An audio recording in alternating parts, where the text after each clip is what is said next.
And welcome sa ating panibagong episode ng video tutorial. And pag-usapan naman natin today kung paano ginagamit yung OBS Studio sa iba't ibang live stream platform like YouTube, Facebook Live, and iba't ibang live stream platform. Tignan natin kung paano natin gagalawin ito sa iba't ibang platform na ito and kung ano pa bang pwedeng gawin sa OBS Studio na to. And ayan, but before that, syempre don't forget to like and subscribe and hit that notification bell para lagi ka updated sa mga new videos namin. Let's start.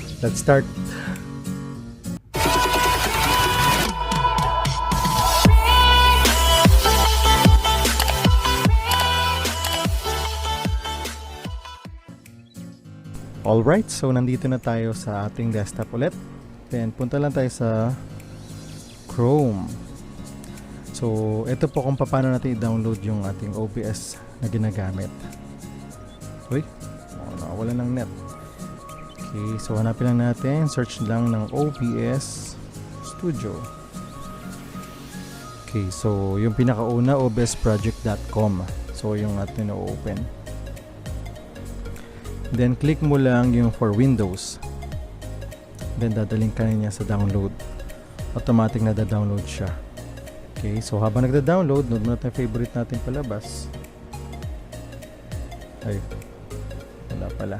Malapit na pala ma-download.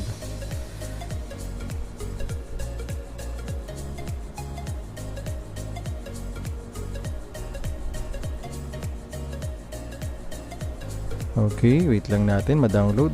Then, pag na-download siya, pag completed na yung download, open natin yung source ng file. And ayan na siya, yung ating installer ng OBS Studio 2.5.0. Then click lang natin siya, open natin ang ating OBS Studio.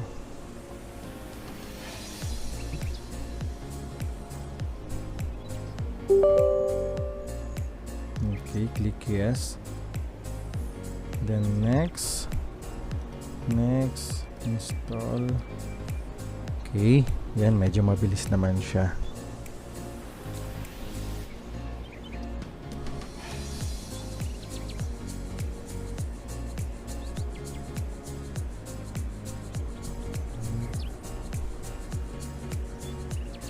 Ayan na, malapit na siya.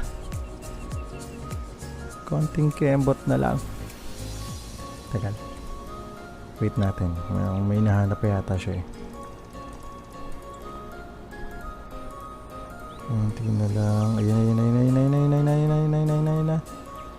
Okay. Finish. Wala na. Finish na.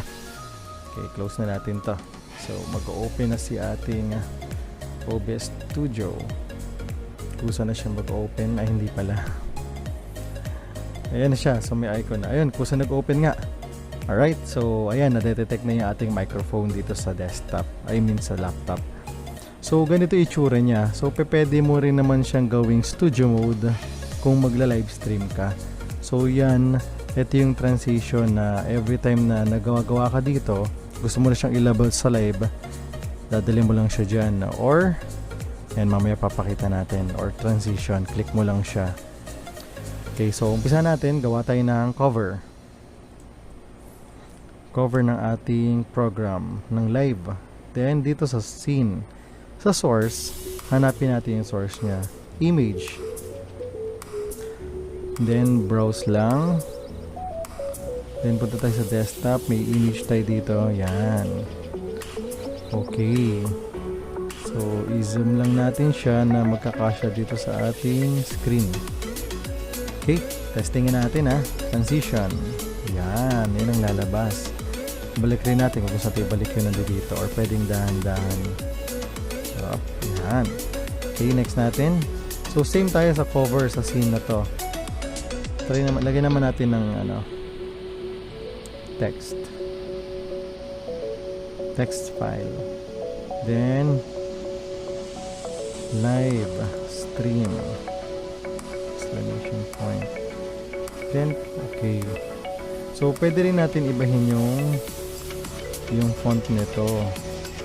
I mean, pwede ibahin yung font, select font, ayan. Or pwede rin natin ibahin yung kulay. Kiniklik ko lang to kasi para lumabas yung kulay. Nawawala kasi yung text pagka kiniklik ko siya yung read from file. So comment nyo guys kung alam nyo na kung paano itong gumagana. Pero ang gusto ko lang mangyari kasi is lumabas yung kulay niya. Red. Ay, okay muna. Okay, tapos laki yun ng konti. O diba? Parang ano siya. O, testing. Yawn. So, meron na tayong introduction na, cover para sa ating live stream. Uy, mali pala. Live stream lang. Balik. Ayan. So, correct natin every time na stream.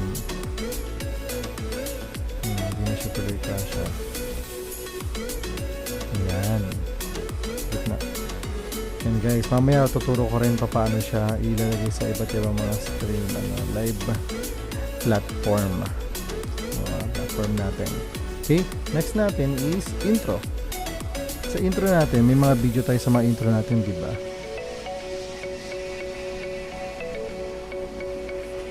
Sa mga, for example, sa mga YouTuber, kung may introduction ka, so ito naman, hanapin muna natin yung intro. Punta tayo dito. May intro ko dito para i-test natin dito sa ating live stream. Ayan. Post natin. Yan yung intro natin sa live stream. Balik ko siya dito ulit sa dulo. So naka-open na siya. Hanapin ko ngayon siya sa aking Windows Capture. Sa source, ayan, na-detect nyo na. Tapos, instead of automatic, i-click natin yung Windows Graphics Capture. Ayan. So yan yung puti dito. Okay.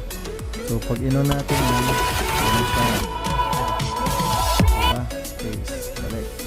Ngayon, subukan natin siya. Okay.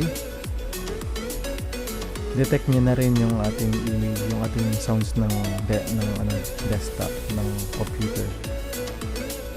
Then, punta tayo sa video cover. Cover muna. Transition. Ngayon, kung gusto na natin mag-intro dahil start na ng ating program, click na natin transition. Then, punta tayo sa Windows.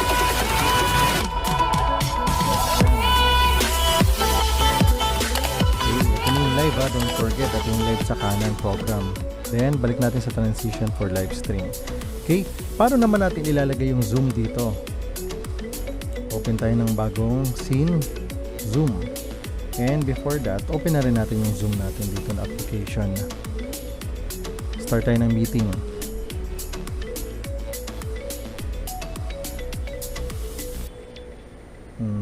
Medyo mahina yung net, connecting pa siya.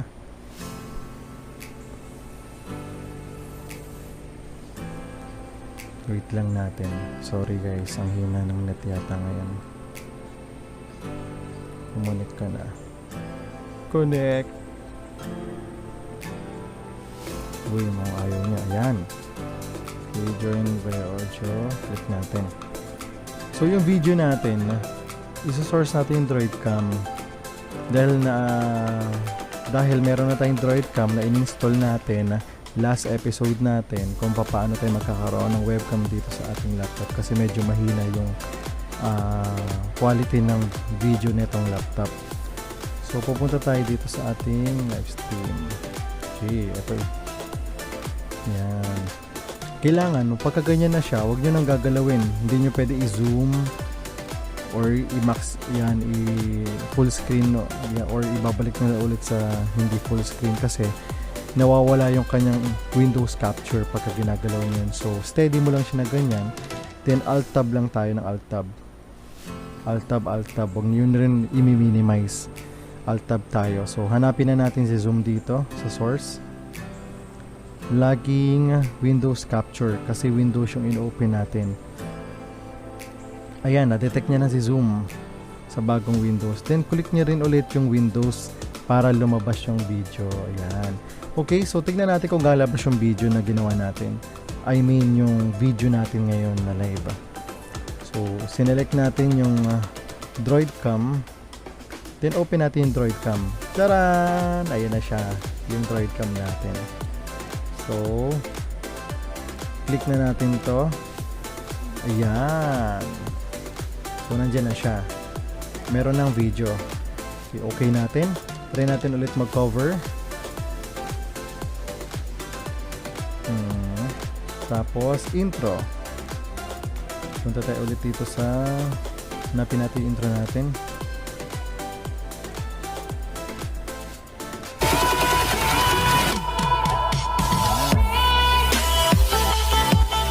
After nyan, punta agad tayo sa zoom. Alright, okay. So meron ng zoom. So, pwede na natin ibalik sa cover ulit kung gusto natin tapusin na yung ating live. Okay, yan. Balik natin dyan. Okay, tapos lagyan naman natin ng pangalan. For example, punta tayo sa zoom. Lagi tayo pupunta siya sa zoom natin. Yan, close muna natin. Ilang ako sa nakaharap yung mukha ko dito. Okay, punta tayo zoom. Hide muna natin yung camera. Okay, tapos add tayo ng color source. Okay, then select color. Gusto ko ng color light green. Okay, so puno yung kanyang screen. Yung height niya ang gusto kong bawasan. Gusto ko liitan siya. So, yung width, tama lang yan. Yung height, bawasan natin. Gawin natin yung mga 180. 180. Okay, ayan na siya. Next, lagyan natin ng pangalan. Same tayo sa scene ha. Same scene. Huwag nyo iibahin kasi dyan din nyo lahat yan. Kasi pag nag-iba ka, sa cover mo pupunta. So, zoom pa rin tayo. Kasi dyan yung ating program. Lagyan natin ng text. Guest 1. Okay. Guest 1 or speaker. Yan, kung sino speaker natin. Then, gusto ko palitan yung kulay. Kiniklik ulit yung read from file para lumabas kasi hindi siya lumalabas sa baba eh. Then, select color. Gusto ko ay kanyang kulay orange. Yan. Lalagay ko siya dito. Then, yung color natin, try natin. Transition. Yan. Pero gusto ko, transparent ng konti ito. So, ibalik natin. Punta ulit tayo dito sa color source. Right click nyo, then filter. Add tayo ng filter. Punta tayo sa color correction. Okay. Tapos, opacity. Gawin natin 50%. Yan, medyo fade na siya. So, paano natin malaman kung fade? Punta tayo sa video. On natin yung video natin sa zoom. Zoom, zoom, zoom, zoom. Ayan. Ayan. Okay, ayan na. So, papansin nyo, may na. Ayan. So, pwede nyo rin, pagka nag-zoom na kayo, pwede nyo muna i-hide dito kung sinong guest. Ayan. Pwede nyo rin ilabas na kung sino yung next na guest natin. Okay. So, pwede rin naman po na dadagdag tayo ng mga guest na pangalan. Ayan. Kunyari, guest number 2. Second natin na guest, then guest 2. Then, ayan, pwede nyo palitan yung font ha. Okay, select color tayo. Gawin natin kulay red. Red. Pwede natin ilagay dyan ulit. Yan. Okay. So, hide na natin yung guest 1. For example, guest 2 na yung magsasalita. Yan, mapapalitan lang. Okay? So, back natin sa cover. Cover. Ngayon naman, paano natin siya ilalive? So, punta tayo sa setting. Tapos, stream. So, kung gusto nyo i-live sa YouTube, pwede nyo siya i-live sa YouTube. Select nyo lang yan. Tapos sa YouTube, makikita nyo na rin doon pag nag-live kayo kung live stream or with stream program, ganon. Tapos i-select nyo lang yan, YouTube doon. Then i-paste nyo lang dito yung stream key. I-paste nyo lang stream key dito. Kung gusto nyo naman sa Facebook Live, same din sa Facebook Live. Tapos isi-select nyo dyan yung inyong stream key. Right? So ganun lang yun kadali. Tapos, mag-okay lang tayo. Yan, kasi hindi pa ako nagla-live kaya wala pa akong platform na pagla-livean kaya kinancel ko muna. Pwede na rin kayo mag-start streaming after nun. Pag ini-start streaming nyo, screaming talaga sigawan. Pag start streaming, ang lalabas doon ay yung video kung ano yung nagla-live dito. For example, nag-intro tayo. Intro natin. Bigyan natin malitinding intro. Ayan, di ba? Medyo naglalag na, no? Sorry, Ayan. Medyo may nag-update lang yung ating laptop kaya naglalag. Right? So, transition natin ulit. Okay? So, balik tayo sa Zoom. Ayan. So, yun lang. Kung may mga question pa kayo, comment down below kung may mga gusto pa kayong matutunan or may gusto kayong itanong sa akin. Don't, English kasi, English pa eh. Don't hesitate. Yan. Yan, huwag kayong mahiya na mag-comment sa baba kung ano pang gusto nyong itanong tungkol dito. And kung di ko rin alam, panibagong knowledge na naman yun sa akin. And thank you very much. Tapos, aaralin ko, i-research ko kung paano nga ba gagawin yun. Tapos, sasabihin ko sa inyo. So, thank you very much sa inyong mga nakikinig and may God bless you all. Bye-bye!